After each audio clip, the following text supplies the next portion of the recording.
welcome to Moments with Marianne.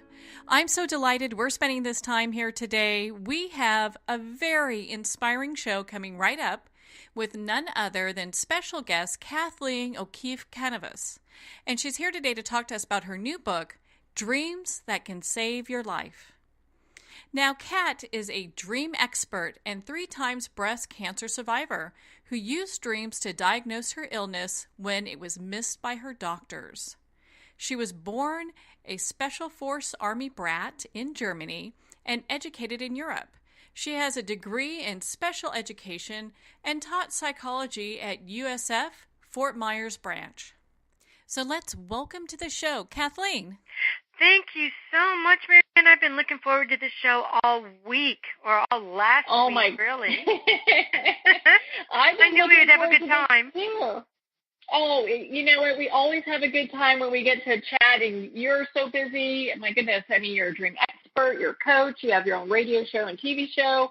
I mean, and that's just a few of the things that you do, the few of the hats you wear, you know. Yes, I'm a person of many hats. I do love hats.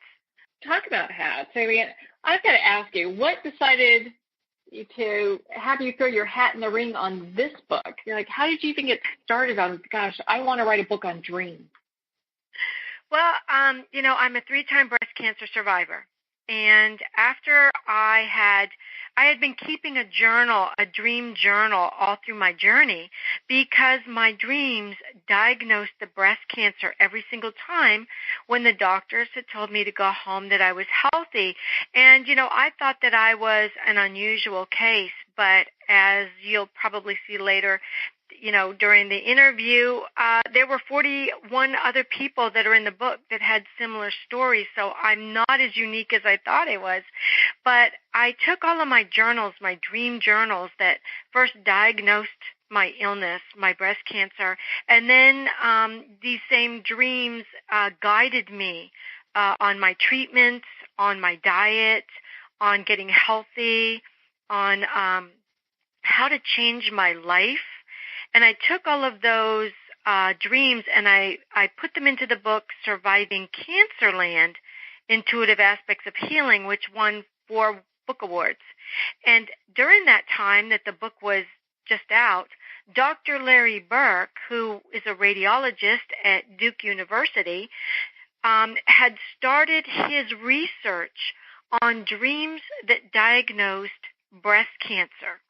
And he decided to do this research because he had women coming in for mammograms that were saying, you know, I had a dream that told me I had breast cancer.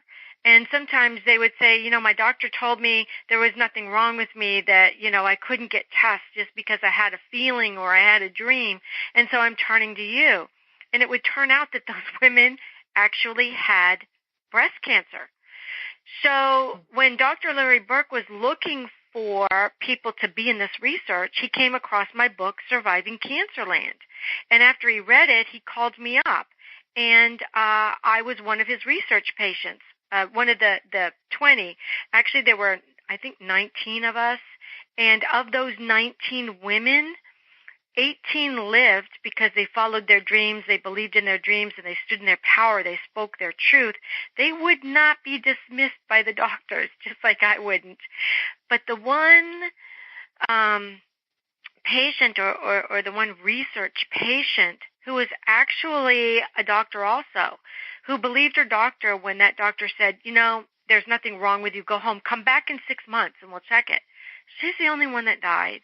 And by the time she came back 6 months later, the cancer had spread throughout her body, and she wasn't able to overcome it. So to make a long story short, after all the research was done, I said to Larry, well, Larry, what are you going to do with all this research? And he said, well, I put it into journals, medical journals, and I don't really know what else I'm going to do. I said, why don't we write a book? And we can, you know, write a book about dreams that can save your life. And he goes, oh, you know what? I think that's a great title, and then we'll just put early warning signs of cancer. At first it was just early warning signs of cancer.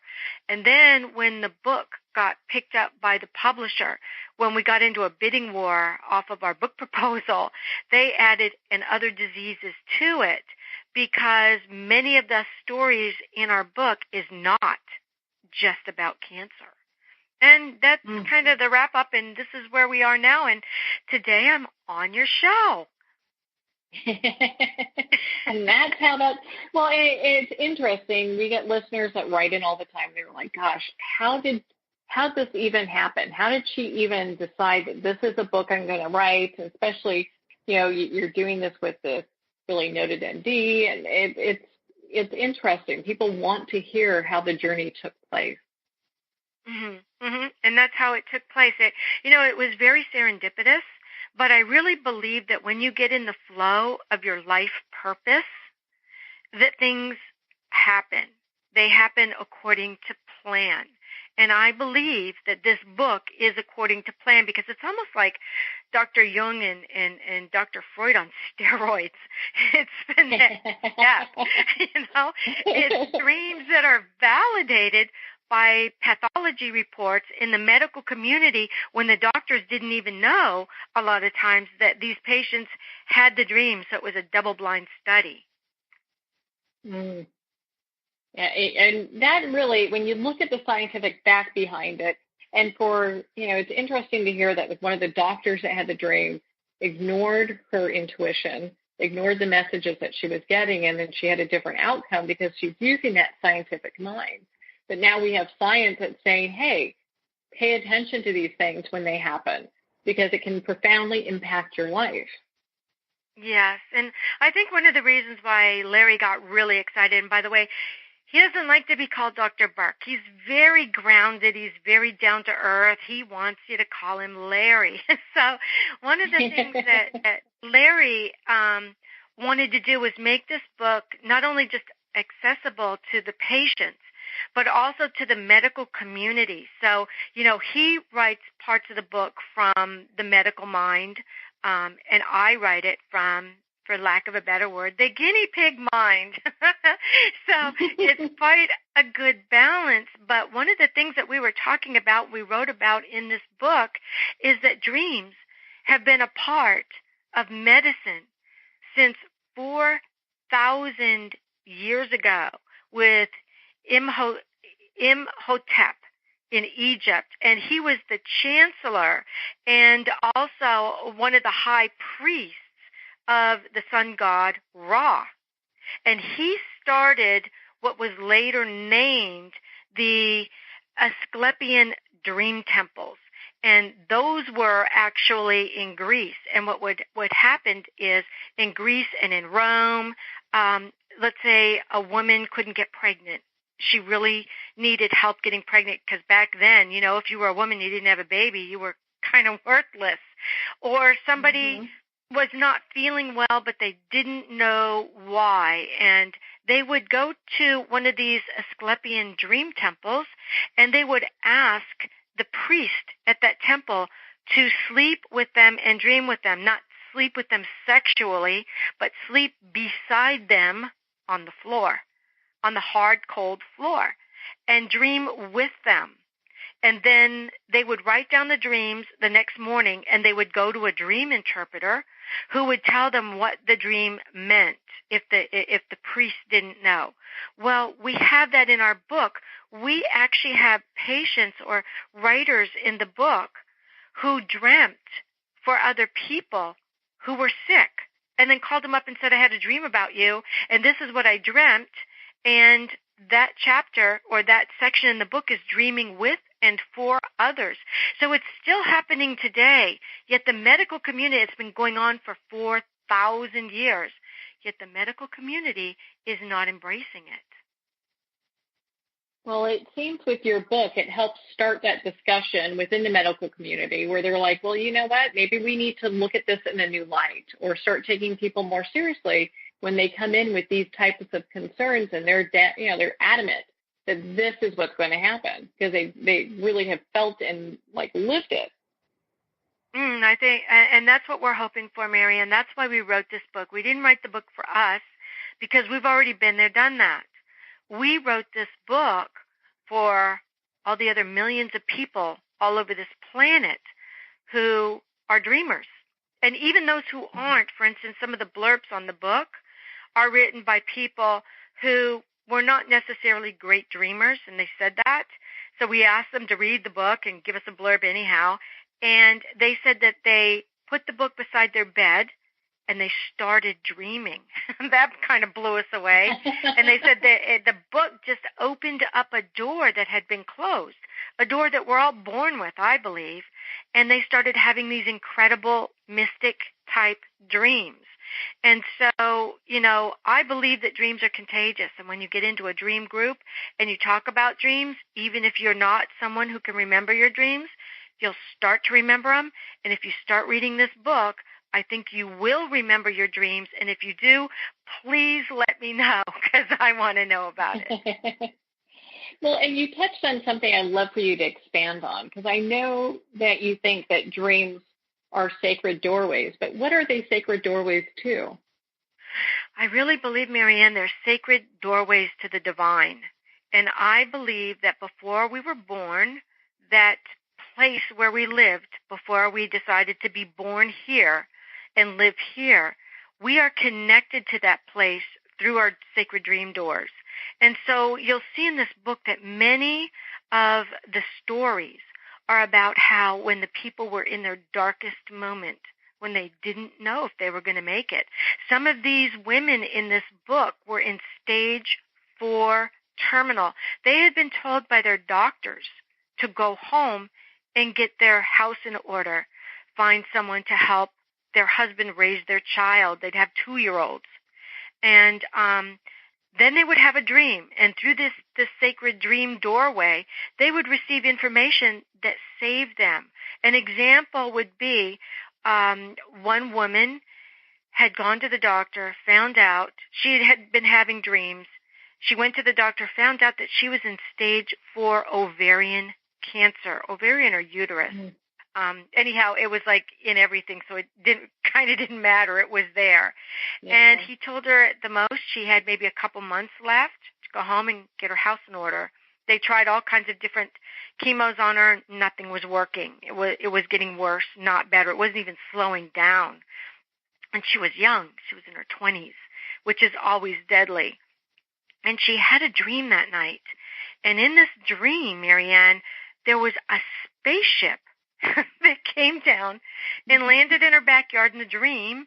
And she got out of bed and walked out to these aliens who got out of this silver spaceship. And the aliens, these little aliens, walked up to her and said, "You need interferon." And she said, "What?" They said, "You need the chemo, interferon. Remember this, interferon." And they turned around and got back in the spaceship, and they left. Now, this woman lives in the Ananda community. She's a big meditator, but she's not really into UFOs or anything like that, just so you know. So she goes back to her doctor the next day, and she says, "I had the most bizarre dream, but I want you to hear this." And these aliens said, "I need interferon. Have you ever heard of interferon?" And the doctor went white. And he said, "Well, actually, I just heard about it. It's a drug that's not readily on the market. It's still in studies. It's so new, nobody really knows about it. But let's get you on it. We have nothing to lose." So she got on to interferon, and that was 20 years ago. Wow. She lived. I just love hearing these. It's just so heart-touching to hear these stories because, here she's not in the ET community and probably going, "This is really super crazy. I had ETs talking to me, and we were talking about interferon, and I got to tell my doctor. He's going to think I'm a nut." But the bravery it took for her to do that, even though it's not really something that she's into, I think it shows, just if we follow these paths that are laid before us, just what can happen.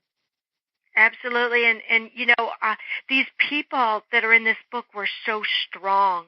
They were willing to write these stories are written in their own words. I had them write them. And the editors for Inner Tradition, Simon & Schuster, said, for not being authors, these people wrote incredibly moving stories about their journey. And these stories they have some really frightening parts in them. But what is so special about them is they all have great, happy endings. So no matter how scared you get when you're reading these stories, it just goes to show you no matter how dark the moment is, there is light at the end of that tunnel if you follow that inner guidance. Because, Marianne, I really believe we're all born with guardian angels and spirit guides. We're their job, and they really take that job seriously. And being a human being of mind, body, spirit, sometimes all the other gunk we get mixed up into our lives can affect our health, our physicality. And we get off the path that we're supposed to be on, that path that we said we wanted to be on before we were born, to do something, to complete our life purpose. And those spirit guides, those guardian angels, come into our dreams and keep us alive so that we can get back on that path and get the job done. And sometimes just what we're going through, that dark moment at that time, is the life purpose, to go out into the world and say, look, you all have dreams. You can all connect to dreams. You all have guardian angels, and this book can help you connect to it and fulfill your life purpose. That's just so empowering. And, I'd love for you to share, because, your story in itself is just, it's like a beacon for those that are going through really difficult times. And I would love for you to share for us one of the dreams that you had that was really profound. We don't want to go through all of them because, of course, people want to pick up their own copy of Dreams That Can Save Your Life. But I think if you share one with us that was really impactful for you, I think that would be amazing. Okay. Well, I'll actually share the one that I put in this book in a smaller version that was actually from Surviving Cancerland, which is a very long version of it. But I had gone in for my physical exam, my mammogram, pap smear, a blood test, the whole works that you get once a year to make sure you're healthy. And my doctor said, everything is perfect. Your mammogram's great. Your blood tests are great. You are the picture of good health. See you in a year. And then I started having these nightmares. It was like that night I had my first nightmare. And in the nightmare, I was having my regular dream, which is really bizarre. I'm having a regular dream that we all have, and suddenly my dream freezes. Like the page on your computer freezes. And I'm thinking to myself, well, that's weird. Everybody's frozen. What's going on here? And then a window pops up, just like a window on your computer where you can see stuff moving, but everything around it is still frozen. And that window in my dream turned into a big door. It took up the whole screen of my dream, like the screen on your computer. And through this door walks a Franciscan monk. And he's dressed in a brown robe. His robe is pulled up, the cap is pulled up over his head, or the hat part. Mm-hmm. And he has a rope belt on, and he has little leather sandals. And he walks up to me, and I can't see his face because the hood is pulled up. And he says, "Come with me, we have something to tell you." I'm like, "We?" And he leads me through the window, or the door, which is now the new dream. It's like it shifted into a new dream. And there are other monks in there. And they take my hand, which is unusual. Now the dream is becoming tactile. And they put it on my breast. And they said, "Do you feel that?" And I said, "Yeah." They said, "That's breast cancer. You go back to your doctor and get a different set of tests." So long story short, over the next 3 months, I would have this recurrent dream because every time I would go back to my doctor, he'd give me another mammogram, blood test, physical exam, and say, "You're healthy, go home." And I had all these yellow slips or pink slips or whatever color they are that would come in the mail saying, no cancer, you're healthy. So the third time I had gone and they did the same tests again and told me I was healthy, go home. They didn't want to, the doctor said, "I don't want to see you for a year, Kat. Just go away." And that night, the window pops up again, the door pops up again, the monk walks through, and as soon as I see the monk, I start crying. And I said, "I know why you're here. I don't know what to do. My doctor will not give me a different test. He says, I'm healthy. If I really do have breast cancer, help me. Help me. Give me something that I can take back with me to him to get the test you say I need. And the monk reaches into his sleeve, pulls out a little tiny white feather, hands it to me, and says, you need exploratory surgery. Go back to your doctor tomorrow without an appointment, and you use this little feather as though it's a sword to cut through all the arguments your doctor gives you, and you'll get the test you need. And then he walks back through the door. Everything closes behind me. And the next morning, I went back to my doctor on his doorstep. His secretary buzzes him in his office, and he comes out. There's all these people in the waiting room. And I said, I really need to talk to you. And he goes, why are you back? And I said, well, I can talk to you here, or we can talk in the office. And he goes, come on back.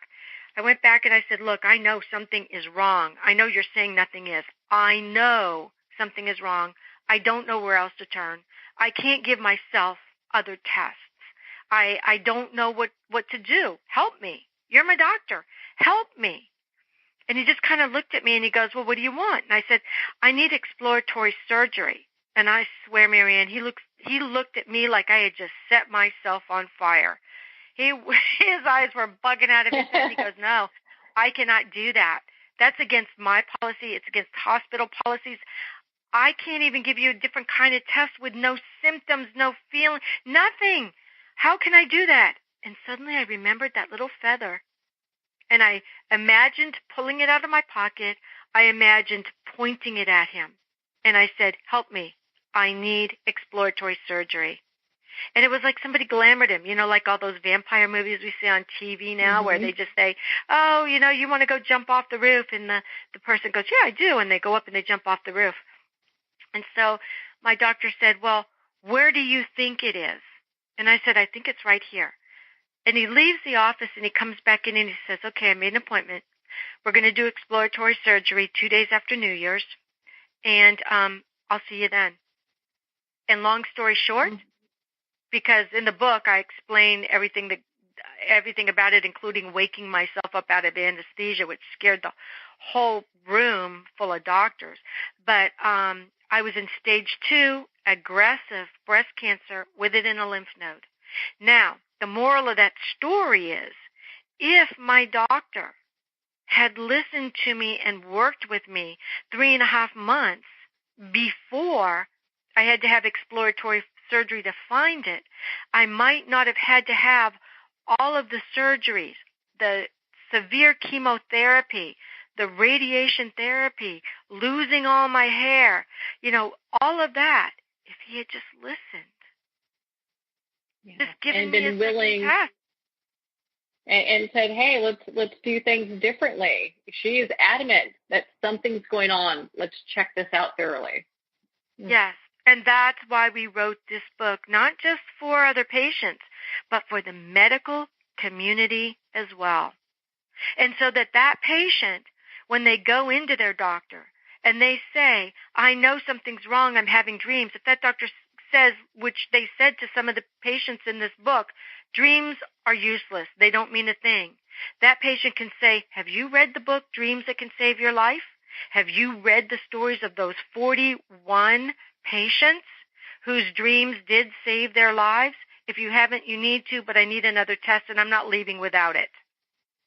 Well, on that note, we're going to pause here for a quick break. We've been speaking with Kathleen O'Keefe-Kanavos in regards to her book, Dreams That Can Save Your Life. We'll be right back after these messages.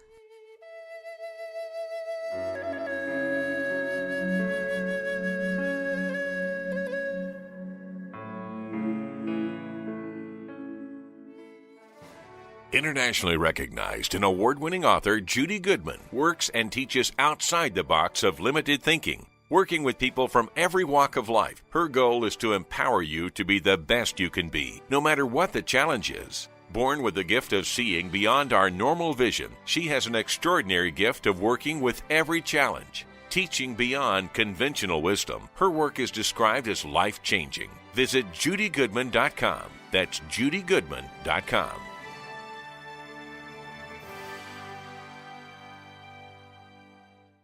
There comes a moment when you realize you're somewhere special, when you discover that each beautiful creature that you see has been rescued from a life of absolute horror and brought to this incredibly free place. Here's where their lives were forever changed and where yours will as well. Discover over 500 tigers, bears, and lions at the brand new visitor center at the Wild Animal Sanctuary just outside Denver. For more information, visit wildanimalsanctuary.org. Discover true freedom at the Wild Animal Sanctuary. Have you ever had the sense that your thoughts might actually be doing something? Ancient secrets of manifesting have been masterfully revealed in the award-winning book Manifesting 123 by Ken Elliott. For the first time, the author's experiences and stories in this book describe exactly how your thoughts can create anything. You've been doing this all your life, but it's never been fully explained for you until now. Visit manifesting123.com for more information today. Manifesting123.com.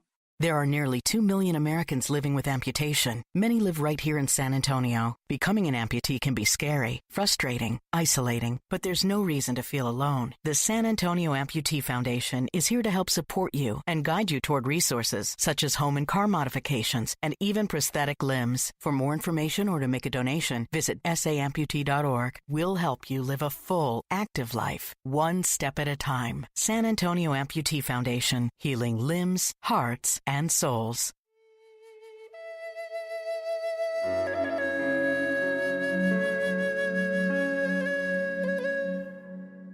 Welcome back to Moments with Marianne. I'm so delighted that we are actually spending this next half of the show with Kathleen O'Keefe-Kanavos in regards to her book, Dreams That Can Save Your Life. Now, Kat, I felt that your book was extremely powerful. And it gives people a direction, because a lot of times when we're dealing with doctors and we're talking with them about what it is that we need, sometimes we have to be a very strong advocate for what it is that we're looking for, because a lot of times, people can get a little intimidated. Well, my doctor said no, or I can't ask him. He's already done this. He keeps saying he's done the same test. A lot of people wouldn't go through all the things that you went through to make it happen. Mm-hmm. Absolutely. And what I tell people is, you're healthy, you're great, but read it before you need it. That's what I tell them about this book. Have it there. If you have a dream that is telling you or guiding you to do something for your health, feel free to arm yourself with this book. Yeah, I had a feather. Use this book. Carry it under your arm when you go into your doctor's office if you need to. And you point the book at him if you need to. But you get the test you need, because your dreams are really important. Yeah, whatever it takes, right? Whatever it takes. Don't take no for an answer. Don't be dismissed. And be that squeaky wheel until you're heard. Well, and I know you talked about this, it's in your book. You talked about doing basically a dream journal. What if people are like, well, I don't really remember my dreams, or, I'm not really good at journaling them. What's some advice you can give somebody? Well, if your audience right now is running to get pencil and paper, you don't need to. There's a chapter in the book called So Dream, SODREAM, and it's the acronyms from So Dream that I use to help you remember your dreams. So let's start with the S of So Dreams. Set your intention. Before you go to sleep, set your intention. Tell your dreams what you want them to tell you, or tell your spirit guides or guardian angels what it is you'd like to know in your dream. And you can write that down on a piece of paper, set that intention and write that intention down. Then organize yourself before you go to sleep. In other words, put a piece of paper or a notebook or a recording device, use your smartphone, have a little flashlight there, show that you can write your dream down or record your dream as soon as you wake up in the morning. And then tell yourself you're going to dream. That's the D for So Dream. Tell yourself you're going to dream. Studies show that all living things dream, including you, including a a fetus in the womb at 7 months. There's REM. Their eyes are moving back and forth. So dreaming is the first step in training your brain to remember the dreams. So then you want to go with R for remain in your same sleep position. In other words, when you first wake up in the morning, don't jump up and rub your eyes and look around. Stay in the bed exactly in the same position you woke up, because otherwise you're going to jolt yourself out of the dream too quickly, out of that dream world, and you'll have trouble bringing the information out with you. You'll slam the door shut.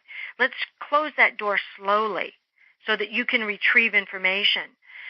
Then write down on that piece of paper, pencil, or talk into your smartphone emotions that you had with that dream. What was that snippet of information that elicited emotions?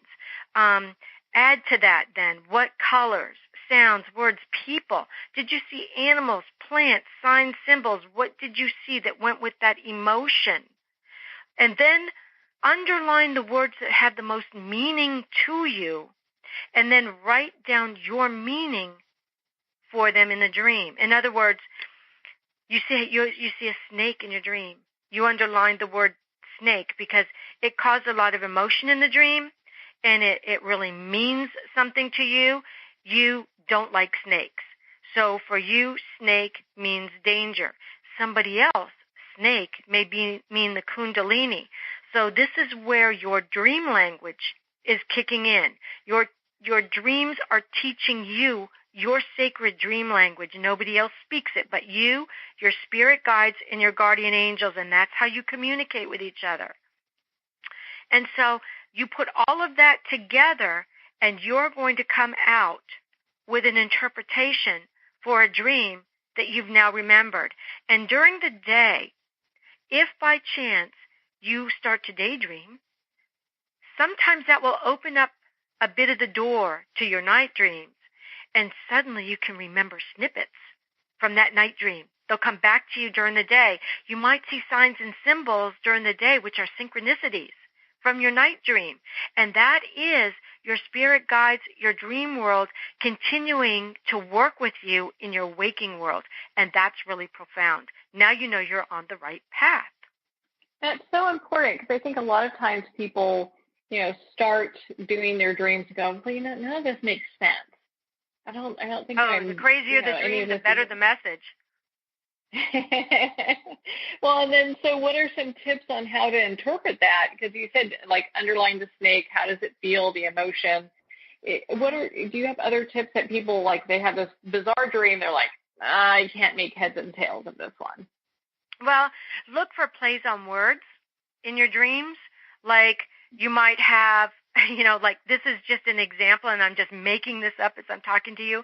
You have a dream where you're walking down the center of a big road, and you're kicking a can that has the face of your ex-boyfriend, ex-lover, ex-husband on it, and you keep kicking that can down the street, in the center of the street, and suddenly you kick the can to the curb. What is that dream telling you? Kick that person to the curb. Look at the play on words. Stay in the middle so you can read both sides. But him, you might want to kick him to the left or kick him to the right. Then look at where you kicked him. Did you kick him to the left? Did you kick him over into your future, or did you kick him to the left and make him part of your past now and go on down your path without him? I mean, have fun with your dreams. And if you're not sure about a dream, ask for a confirmation for that dream. Ask your guides to take you back into your dream world and give you more information about questions that you have about that dream. They'll work with you. They want to work with you. Well, and that's such great advice, because it's all in asking the question. It's kind of like with the monk, you were asking, help me. I need, if this is going to happen, I need you to help me. It's the same thing with the dreams that other people have. It's like you've got to ask these questions. Mm-hmm. Yes, you do. You have to ask the questions, and they'll answer them. You may not understand the answer right away, because remember your spirit guides and your guardian angels are in an area that is not in tune with our time and space. It's an area where everything is the big now that Einstein talked about with the time continuum. So they can give you snippets of the future. They don't even realize, I think, sometimes that they're doing that because you're so in our little now is just a nanosecond.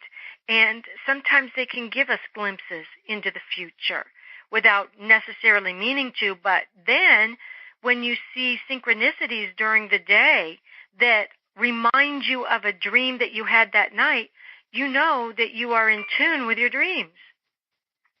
Mm-hmm. It all kind of comes together. Well, and I think that's so important that people understand that we've got this whole spiritual realm that's here to help us, when we're having these tough times, that you're not in it alone. Exactly. You're never alone. In your darkest hour, you're not alone. And I think nothing drives that home more than this book, because almost every single person in this book, when they thought that they were completely alone, they were going to die, they felt so deserted a lot of times by everybody else. They're deceased loved ones from the other side. And sometimes they were deceased loved ones they'd never met in this lifetime. Those people came to them in their dreams and reassured them, gave them information. And it wasn't until they went to their parents or their siblings or their aunts and said, I saw somebody who looked like this, this, this, and this, and they said this, this, and this. Do you have any idea who that would be? And those people will say immediately, yes, I do. That somebody is your uncle or your brother who died at birth and they never talked about it, or your uncle who died 10 years before you were born. That is amazing to me. That is amazing that they could bring back that information, such a profound description that family members recognize them. And so even in their darkest hour, they weren't alone. So I want to turn our attention a little bit to the stories that also have been collected for this book. And there's so many, and I'm sure all of them, I've read through them, and gosh, some of them are really pull at your heartstrings. Which one did you find that really made an impact on you? I would say the dream that Kathy Kemper shared with us about a little girl that she was caring for. She was the physician for this little girl who had leukemia. And so Dr. Kathy Kemper is a pediatrician, and she's going to be on our panel with us in Arizona for the IASD in June. Dr. Larry Burke and Kathy Kemper and a few others from the book are going to be on that panel. And so Kathy Kemper would have to go around in the morning to do her rounds for these little children, like she had like 5 to 8 year olds. She walked into this one little girl's room early in the morning to draw blood or to check them or do whatever. And the little girl was already sitting up, very happy, and greeted Kathy. And Kathy said, well, my goodness, you're up early this morning and you seem so happy. What's going on?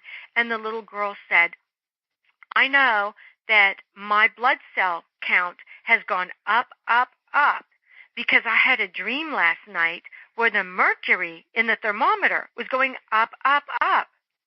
Now, because Kathy Kemper is so in touch with her dreams, she realized that we all have our own dream vocabulary and our own dream language.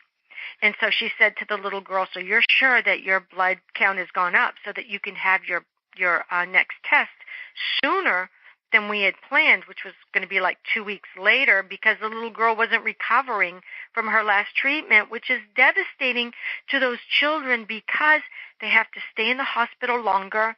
They don't get to go home and be with mommy and daddy, and a lot of times they're in quarantine because their immune system is so low that they can catch something as simple as a little sniffly cold and it can kill them.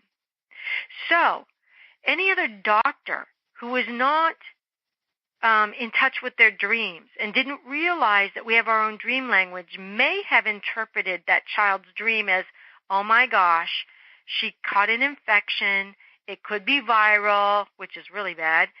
And the thermometer was telling her that she's running a fever. Quick, we need to get her on antibiotics. But Kathy Kemper said, okay, let's take a blood test. You're not really scheduled for one until tomorrow, but let's do one right now. Send it off, and let's see what's going on. So the blood results came back as the little girl had completely recovered, and she was ready for her next test, and she was going to get to go home on time. And the moral of that story, again, is we all have our own dream language, and our inner guides speak to us in a language only we can understand. That I love that story. That story just resonated with me so much. No, it's such a beautiful story and a great reminder for people to really start developing that relationship with spirit so that they're able to make this kind of communication. They get obviously they're journaling and writing down their dreams, but they're also getting clarity on what this all means for them. Mm-hmm. And, children are so open to this because they haven't been taught that this is foolish, put it away with your toys, you're an adult now, you don't trust in dreams. And Dr. Bernie Siegel wrote the foreword for this book. He called me and he told me he wanted to be in this book. And he wrote the foreword for the book, and he wrote a children's chapter as well. And in this children's chapter, he has stories of children who are too young to write down their dreams in a journal, just like this little girl that Kathy was taking care of. And so oftentimes he would have these children draw a picture. That was their dream journal, their pictures, because remember, a picture's worth 1,000 words. So if you're not really good at writing, if you think, I can't do a dream journal, I'm just not good with words, draw your dream and give it a title. Yeah, that's such great advice because everyone does things differently. And maybe some people are like, well, I'm better at instead being more expressive through a different creative process as opposed to writing it down. Mm-hmm. Exactly. But just because you think that you can't write one down doesn't mean you can't have an art dream journal. I spoke with one gentleman who said, I can't write my dreams down. It takes too long.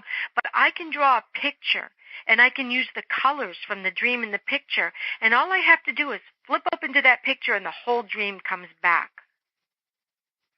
So if you're not good at writing, try just drawing your dream. Get yourself some colored pencils or crayons. Connect with your inner child. Have fun. And how important is that? I mean, how often do people say, okay, well, I have to journal it, and that doesn't really work for me. It sounds like work. It's like you can have fun and let this be a creative process. Oh, believe me, your spirit guides and guardian angels love to play with you. So if journaling is so important, find a way to do it that you truly enjoy. Just as your dreams are personal, so are your journals. And the way you journal is very personal. Maybe you want to write a really short introduction to the artwork, or just list the words that were important to you in the dream, underline them, and then draw your dream. There's a million things you can do. You can also just talk about the dream on your smartphone. Have a recording of the dreams. You don't have to write anything. That makes that easy. Well, and what if someone says, gosh, I was in this dream and I got some important information. How do I go back and get it? I don't have everything. Yes, and that can be frustrating, but there is a solution. What you do is you can ask for another dream to reiterate what was in the previous dream. I mean, you can do anything you want. They're your dreams. Or you can, if it's that morning and you're like, there was a name, there was a person, there was something else in this dream, just can't remember what it is, lie back down in bed in the same position you were in just before you woke up. If you were curled up, curl up. If you were on your back stretched out, get back on your back and stretch out. Pull the covers up, close your eyes, and imagine yourself sliding back into that dream. 9 times out of 10 you will. And then go back in, find out what it was. Imagine yourself grabbing a hold of it with your hands and pull it back out with you. Keep doing that until you do it. It's called lucid dreaming. You train yourself to be a lucid dreamer. And once you do, your dreams are going to open up to you in a way you can't even imagine. Do you find that people kind of overcomplicate dreams sometimes? They do. You know, your dream life, your dream job, your dream lover, your dream relationship. It's not quite the same as dreaming. It's like they're overusing the word, and sometimes that can dilute it. But that's not to say you can't dream about a new job. I mean, I think there's a story in the book about that, dreaming about a new job. Dreaming about a lover, absolutely. There is one story in the book where the woman had a dream that said, if you don't leave your husband, you're going to get breast cancer. She thought, I'm not leaving my husband, although he was abusive. I'm not going to leave him. I'll be fine. Sure enough, she got the breast cancer, decided when it came right down to living with herself or without him or living for a short period of time with him, she kicked him to the curb, just like that dream with the can. And she survived the cancer, and her dreams guided her all through her treatment, and that's in the book. So, yeah, we're talking about real dreams, not, your dream job, unless you dreamed that job, or your dream relationship, unless you dreamed that relationship, which a lot of us do. And a lot of the women in the stories dreamed their doctors who were their surgeons before they'd ever met them. They described them. They had them in the journal.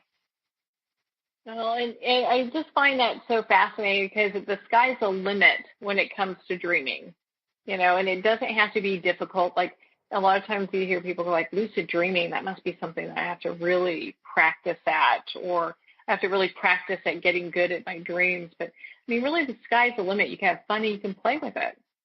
Mm-hmm. You can, and if the sky's the limit is right, you can even fly up there. You can ask your guides to help you learn to fly in your dreams, and you can fly anywhere. Yeah, go for a trip there. Well, I think we have time for, if you want to share one more story from the book, Dreams That Can Save Your Life. Is there another one that kind of stands out for you? Let me see. There was a story in the book, and they were actually a mother-daughter team, and the daughter had dreams, or had a dream about her mother getting breast cancer. Her mother, in her dreams, had her breasts bleeding.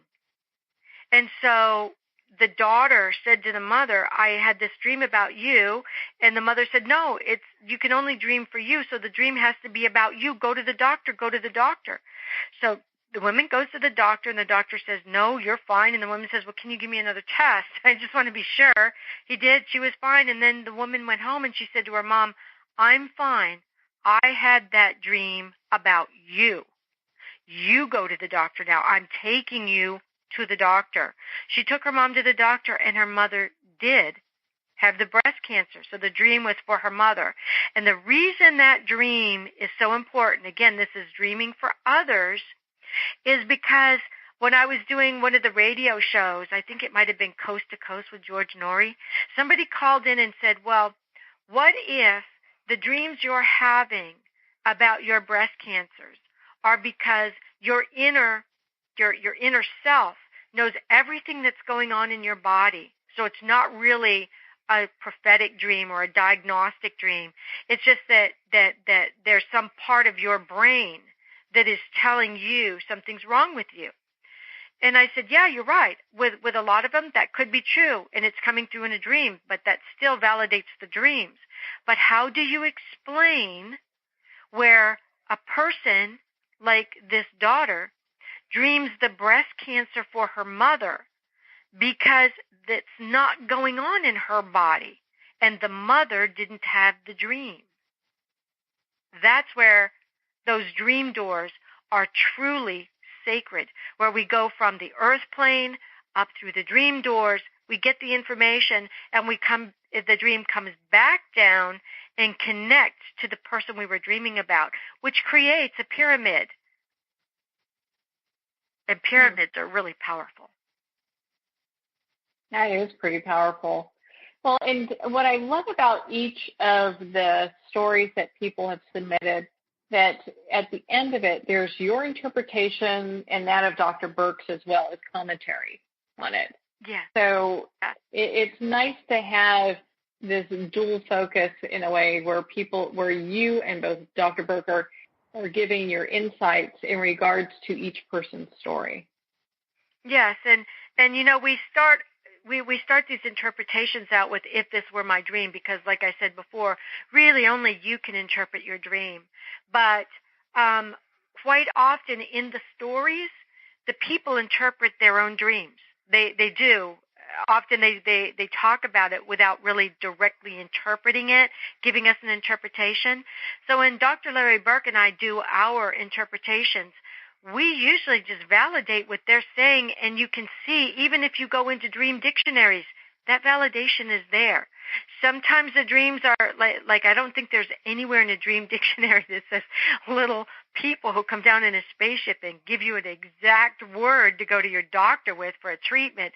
I don't think you're going to find that in a dream dictionary. However, it shows that there's a connection with another world. And sometimes, as I said earlier, the more bizarre the dream, the more, profound the message.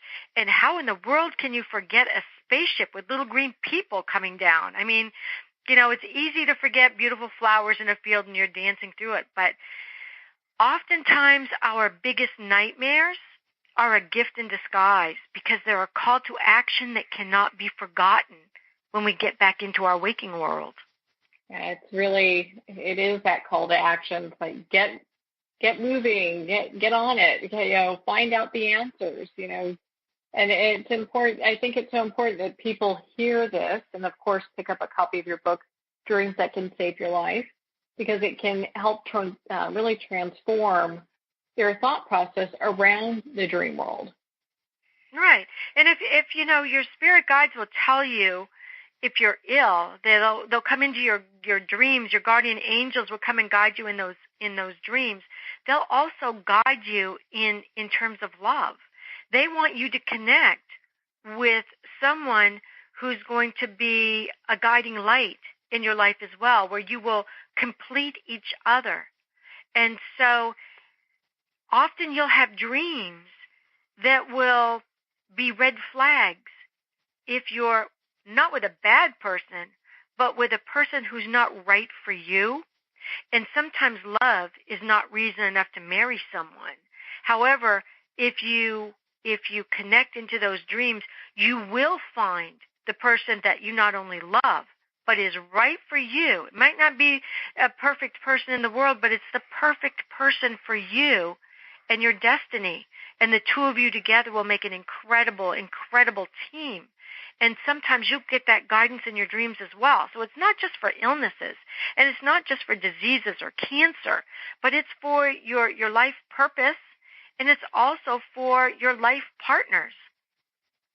Well, gosh, we could talk for hours, obviously. This is such a fun topic. I love your book, Dreams That Can Save Your Life. My goodness. Kat, where can people find you, connect with you, and be part of your community? Well, you can go to my website, which is kathleen-okeefe-kanavos.com. But if you don't know how to spell all that, and I'll certainly understand it because it's a combination of Irish and Greek, and who could spell any of that, right? You can go to the Queen of Dreams, the Queen of Dreams. Put that up in your search bar.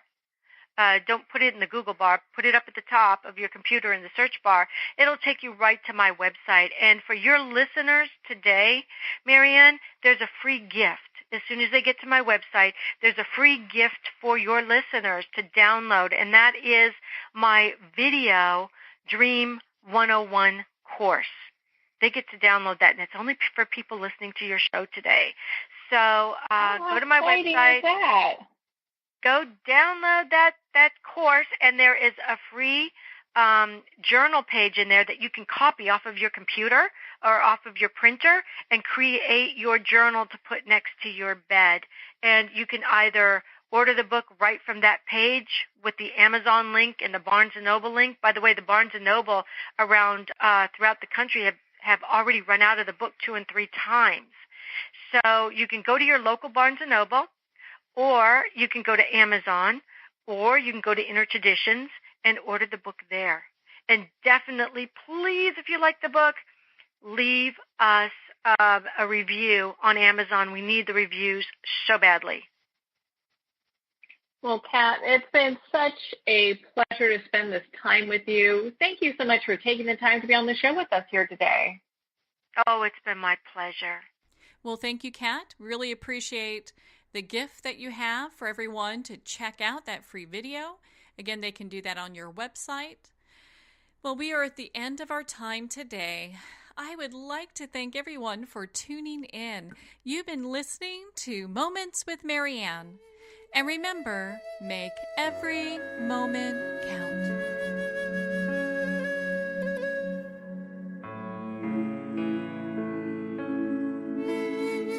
In a single moment, your life can change. Moments with Marianne is a transformative hour that covers an endless array of topics with the best of the best. Her guests are leaders in their fields, ranging from inspirational authors, top industry leaders, and business and spiritual entrepreneurs. Each guest is gifted and a true visionary, a recognized leader in her own work, and while teaching others to develop, refocus, and grow, Marianne will bring the best guest and sometimes a special surprise. Don't miss this. You never know just which moment will change your life forever. Moments with Marianne airs every Thursday, Friday, and Sunday at 8 p.m. Eastern, 6 p.m. Mountain Time. Make sure to tune in and visit momentswithmarianne.com for more information.